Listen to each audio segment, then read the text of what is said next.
Serba, obrolan serba ada, selalu ada untukmu.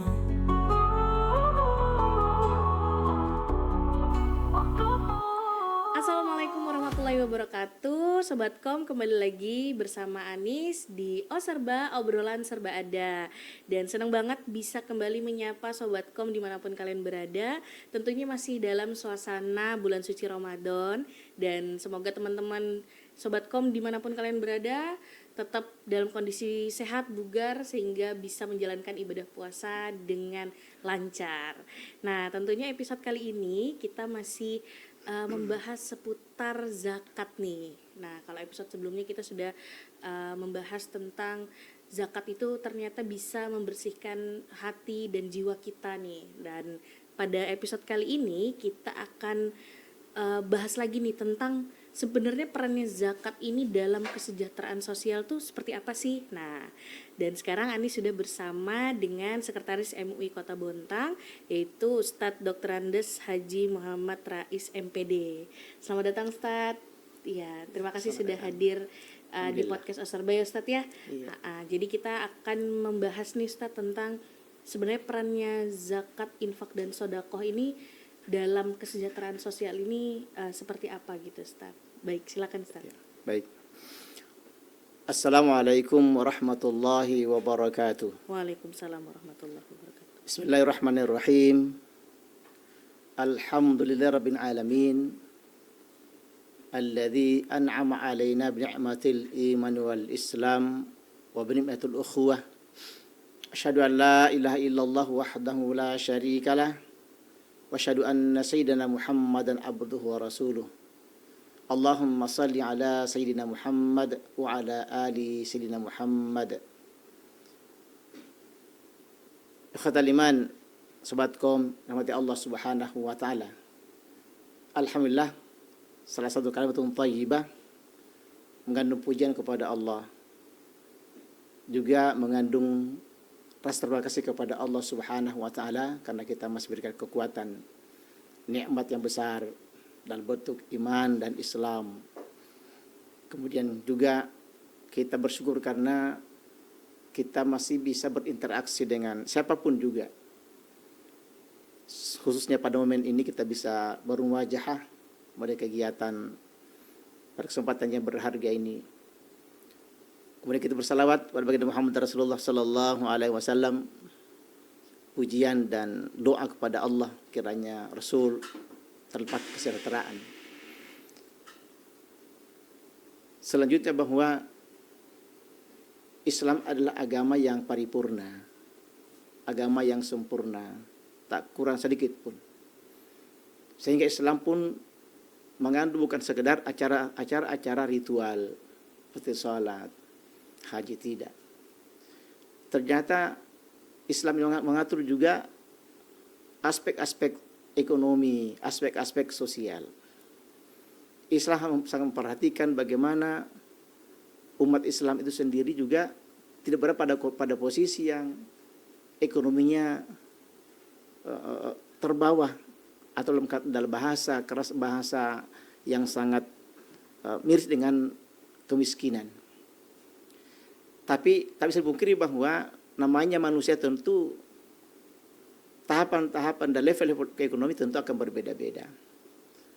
Waktu itu Islam hadir dalam rangka untuk menyelesaikan masalah seperti kesenjangan ekonomi melalui apa?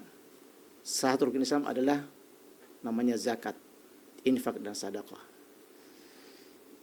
Infak sedekah merupakan istilah yang bukan asing lagi di kita. Itu sudah sangat familiar bagi kita semua. Infak, zakat dan sedekah disingkat atau ZIS, zakat, infak, sedekah. Istilah ini sangat populer di tengah-tengah masyarakat umat Islam, bahkan seluruh dunia. Ada beberapa perbedaan yang signifikan berkaitan dengan zakat, infak, sedekah. Zakat itu adalah sebuah perintah kewajiban untuk ditunaikan, mengeluarkan hartanya dengan secara ketat terkait dengan ada syarat-syarat rukunnya. Itu kalau zakat. Bahkan zakat ini bagian dari rukun Islam yang ketiga. Setelah syahadatain, salat, zakat, puasa dan haji yang mampu. Ini kewajiban umat Islam. Yang kedua, infak. Infak ini adalah sumbang sukarela yang tidak ada kekhususan. Ya. Bebas. Kemudian sedekah hampir mirip dengan infak. Dia juga sangat longgar daripada infak. Karena sedekah itu tidak hanya berkaitan masalah materi. Kalau sedekah, sampai senyum pun itu kategori sedekah. Ya. Senyum kepada saudara adalah sedekah. Jadi non materi. Nah, dalam Al-Quran itu sering kita menemukan ada kadang-kadang menggunakan kalimat zakat, kadang Allah menggunakan ayat dengan sedekah, kadang-kadang infak, wa anfaqu atau anfiqu, ya. Ya. Jadi zakat kadang Allah katakan berkandungan masalah perintah salat dengan jelas az-zakah di situ, ya. Itu ya. Aqimus shalah atau zakah, ada zakat di situ. Ada kadang-kadang wa anfiqu mimma razaqnakum, infak berarti. Ada lagi khudh min amwalihim wa tuzakkihim biha, sedekah di situ. Jadi ada 3 istilah dalam Al-Qur'an. Nah, sekarang kita mau akumulasikan bahwa sebenarnya merupakan sebuah kewajiban yang entah itu berkaitan dengan kewajiban khusus yang memang ketat aturannya karena ada syarat-syaratnya seperti zakat. Zakat itu ada 2 macam, ada zakat harta atau zakat mal, ada zakat fitrah. Jadi zakat fitrah itu memang khusus waktunya di bulan suci Ramadan. Tak ada zakat fitrah di luar Ramadan. Terkait dengan waktu. Yang kedua namanya zakat mal, zakat harta. Ini hanya diatur oleh ada nisabnya atau ada standar minimalnya, ada haulnya, yaitu standar keterkaitan dengan waktu setahun. Nah, ini zakat. Oleh karena itu, pada saat Abu Bakar As-Siddiq, sahabat Rasulullah, di antara yang diperang adalah orang-orang yang enggan bayar zakat. Begitu urgennya zakat ini. Diperangi bagi hamba-hamba umat Islam yang tak mau membayar zakat. Nah, ketat masalah zakat memang. Nah, sehingga dalam rumusan zakat ini juga berkembang khusus untuk zakat mal. Untuk yang termasuk yang terbaik adalah zakat-zakat yang berkaitan dengan zakat penghasilan atau zakat profesi. Termasuk zakat itu zakat mal itu, ya. Ini dibahas dalam fikih kontemporer, ya. Karena para ulama kita mengembangkan ayat berkaitan dengan apa saja yang kita usahakan. Nah, sehingga itu ada berkembang berkaitan dengan masalah pendapat atau penghasilan setiap orang. Nah, kita lanjut. Jadi ketika kita bicara zakat, infak, sedekah, akumulasi 3 istilah ini, itu merupakan sebuah kewajiban dan maupun sunnah-sunnah anjuran untuk bagaimana umat Islam itu menyadarkan diri bahwa dalam harta itu ada hak-hak orang lain. Hak-hak orang lain. Makanya dalam surah Taubah ayat 60 itu dikatakan 8 asnaf. Artinya 8 kelompok yang memang berhak mendapatkan zakat, infak dan sedekah. Nah, dalam perkembangan kekinian bahwa zakat ini supaya terorganisasi dengan baik, maka ada namanya lembaga yang mengatur itu. Lembaga yang menerima, mendistribusi dan memberdayakan zakat, infak, sedekah itu dengan Basnas. Ini secara nasional Indonesia ada undang-undang mengenai masalah zakat. Dalam rangka bagaimana pengelolaan zakat ini secara profesional dan proporsional gitu ya. Bahwa zakat ini perlu dikelola dengan baik, karena kalau zakat tak dengan baik maka boleh jadi tak maksimal dalam baik penarikannya, pendistribusiannya, apalagi pemberdayaannya atau sentuhan-sentuhan kepada yang berhak untuk mendapatkan zakat sedekah itu. Oleh karena itu bahwa kenapa sih penting untuk kita kelola dengan baik zakat ini, karena itu tadi agar kesenjangan ekonomi masyarakat itu kita minimalisir. Kenapa dikatai bahwa memang kondisi masyarakat kita memang tidak semuanya sama. Untuk itu, untuk menyentuh pada kalangan yang memang ya fakir, miskin, fisabilillah, ibnu sabil, itu dia dalam Al-Qur'an. Ada kelompok-kelompok, bagian-bagian memang wajib mendapatkannya.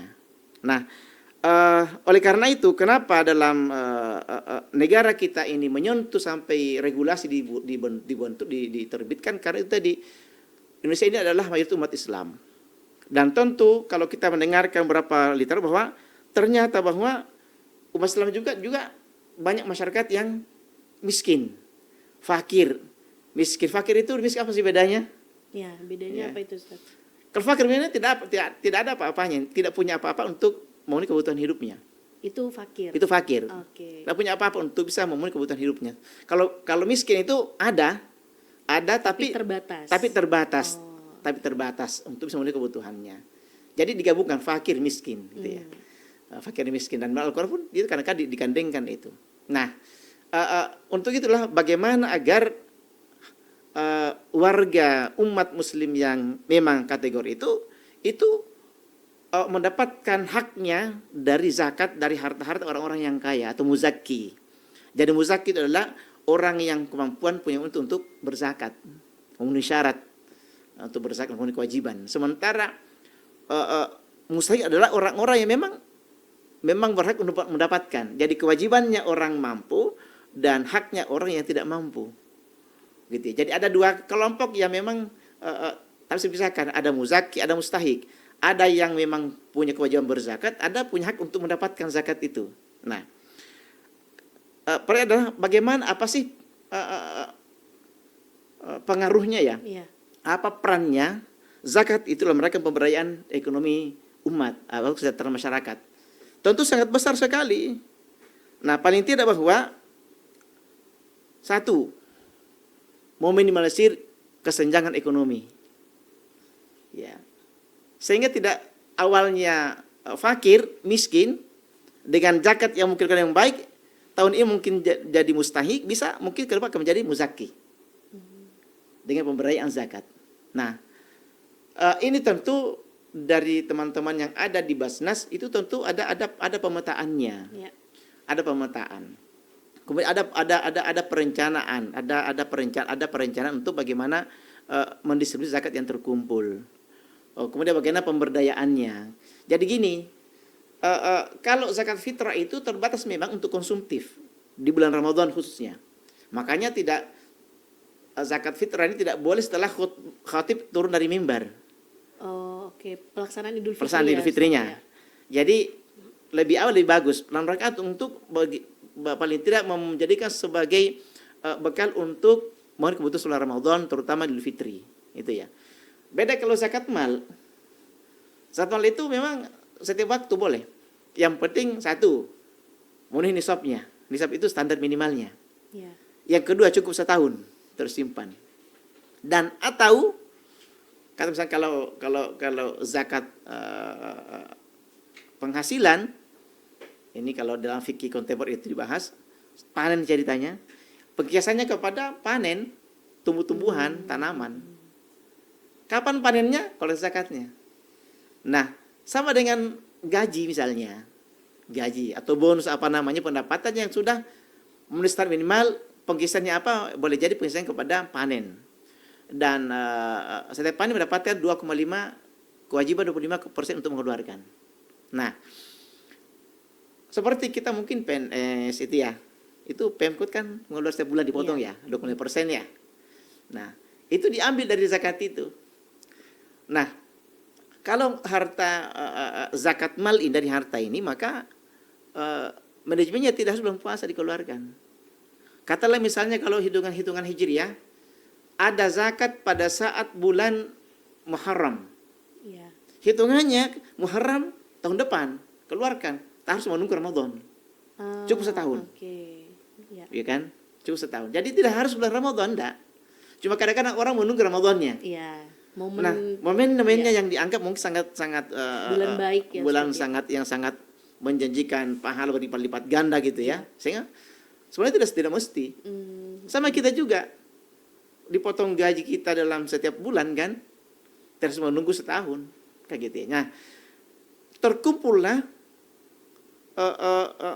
harta dari zakat ini dikelola oleh para lembaga zakat, entah itu UPZ, entah itu Basnas atau lembaga-lembaga amil yang lain untuk mengumpulkan. Ya. Nah, bagaimana agar ini tidak sifat konsumtif saja sebagai Idul Fitri, maka zakat harta dari sana diambil. Harta dari zakat mal dan atau infak sedekah diambil.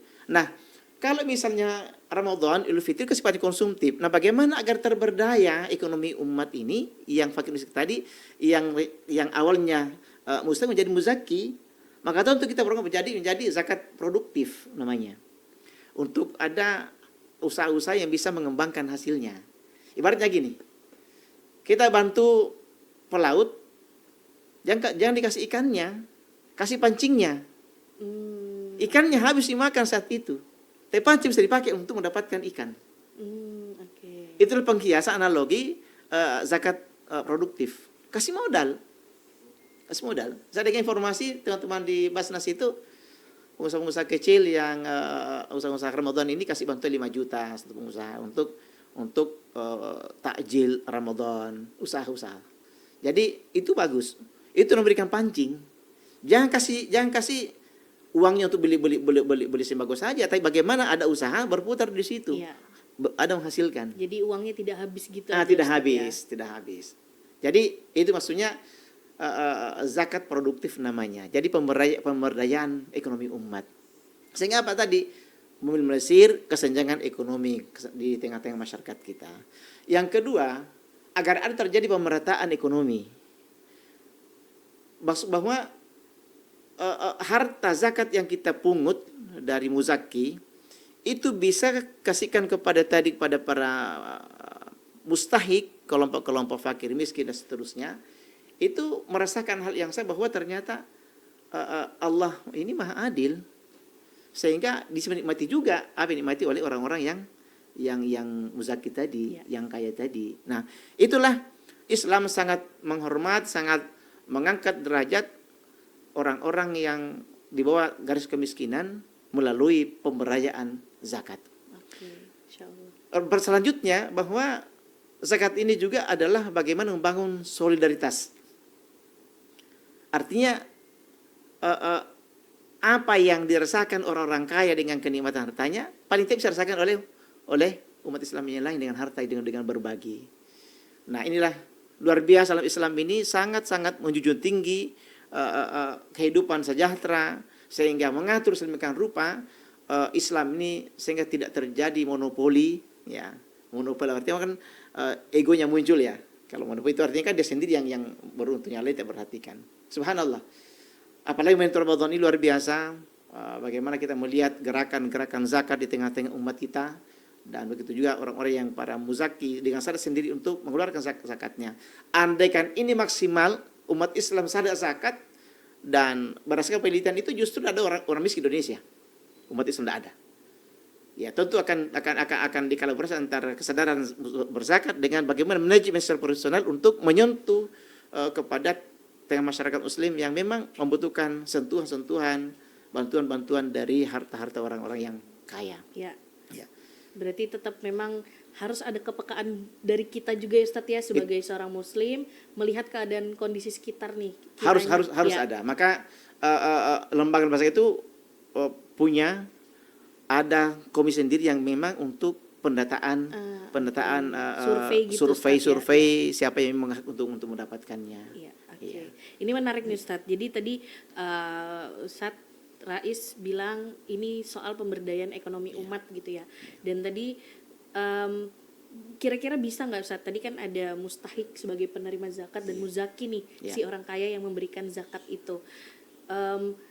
Kemungkinan untuk kesetaraan itu atau bahkan mustahik ini bisa jadi muzaki itu berarti ada Ustadz?